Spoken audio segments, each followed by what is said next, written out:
योगस्थ भव। सर, आज मैं आपके सामने एक बड़ा ही इम्पोर्टेंट प्रश्न लेके आई हूँ जो मेरे अंदर कई बार बहुत ज़्यादा घूमता है।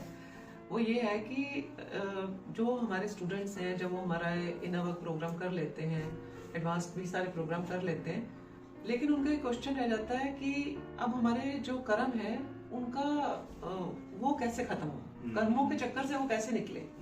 क्योंकि एक सीमा के बाद वो कुछ समय के बाद जैसे हमसे आउट ऑफ टच होते हैं तो वो एक तो प्रैक्टिस शायद उतनी रेगुलर भी नहीं कर पाते और कुछ करते भी रहते हैं, तो लेकिन जो भी कर्मों की गति उनके जीवन में चल रही होती है उनके इफेक्ट से उनको गुजरना पड़ता है।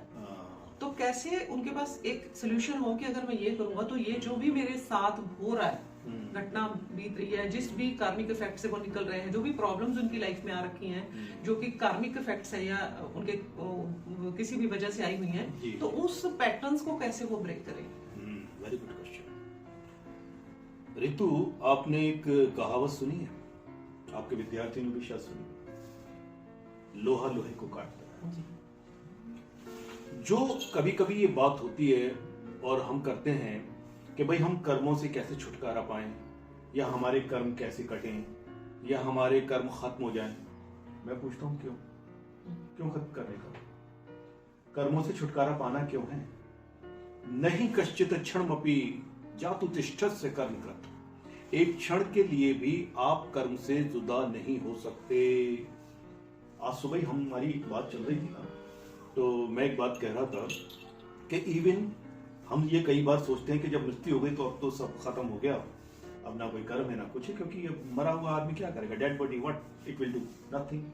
पर मैंने आपको बताया कि मृत्यु के बाद भी कर्म जारी रहता है, क्योंकि चेतना तो नहीं मरी ना, प्राण तो नहीं मरा ना अभी पूरा, अभी लगा चला गया, वो धीरे धीरे जा रहा है, फिर वो धनंजय बन रहा है वगैरह। फिर चलो ज्यादा फिलोसफिकल बातें नहीं करते, तो रितु ने बड़ा प्रैक्टिकल सवाल पूछा है कि सर हम वहां कर्मों से कैसे छुटकारा पाएं, या अब हम क्या करें, या अब कैसे करें। कर्म से कर्म को काटो जैसे लोहा लोहे को काटता है। किस कर्म से? साधना कर्म से। किस कर्म से? क्रिया कर्म से। किस कर्म से? उस ट्रेनिंग से, उस इनर वर्क, आप जिसको इनर वर्क कहते हो, एक्चुअली वो इनर साधना है, मैं तो साधना कहता हूं, साधना ही तो है। तो जब आप जैसे कहते हैं एक बाल्टी पानी की, ये कर्मों का ठेला है, एक बाल्टी दूध की है। अब दूध वाली बाल्टी से आप निरंतर पानी वाली बाल्टी में डालते रहोगे दूध, और वो दूध जो साधना का दूध है आता रहेगा, तो एक दिन पानी वाली बाल्टी में दूध ही तो रह जाएगा। और वो दूध है अमृत, वो दूध है ब्लिस, वो दूध है आनंद, वो दूध है निर्वाण, वो दूध है मोक्ष, वो दूध है एनलाइटनमेंट, वो दूध है एवॉल्व चेतना। So this is the way.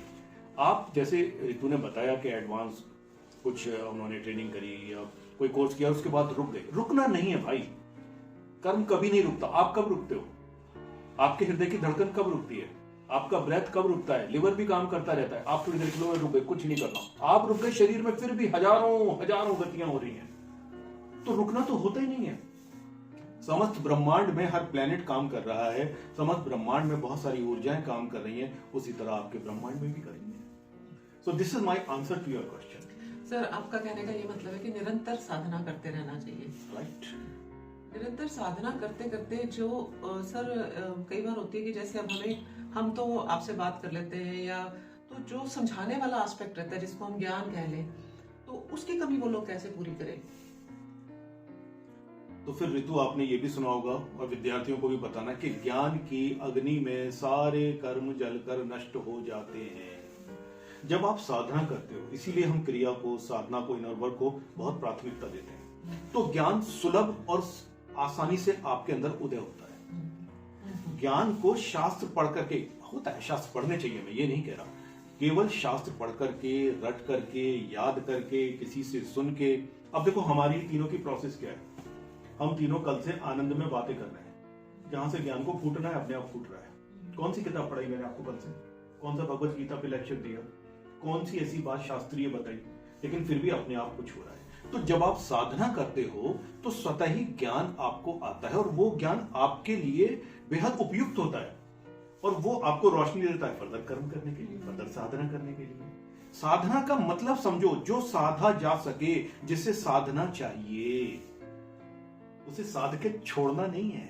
This is the point, this is the point. तो जो मैंने समझा है उसका ये मतलब है कि आप जो भी प्रैक्टिसेस अभी तक आप तक पहुंची हैं प्रभु की कृपा से, कि आप उस रास्ते पे पड़े और आपने कुछ सीखा, तो जो प्रैक्टिसेस आप लोग कर रहे हैं आध्यात्मिक, और उसके ऊपर निरंतर चलते रहे, उनको छोड़ना नहीं है बीच में, तो जो आपके अंदर ज्ञान है वो अपने आप आना शुरू हो जाएगा कि उन सिचुएशंस को आप कैसे हैंडल करें।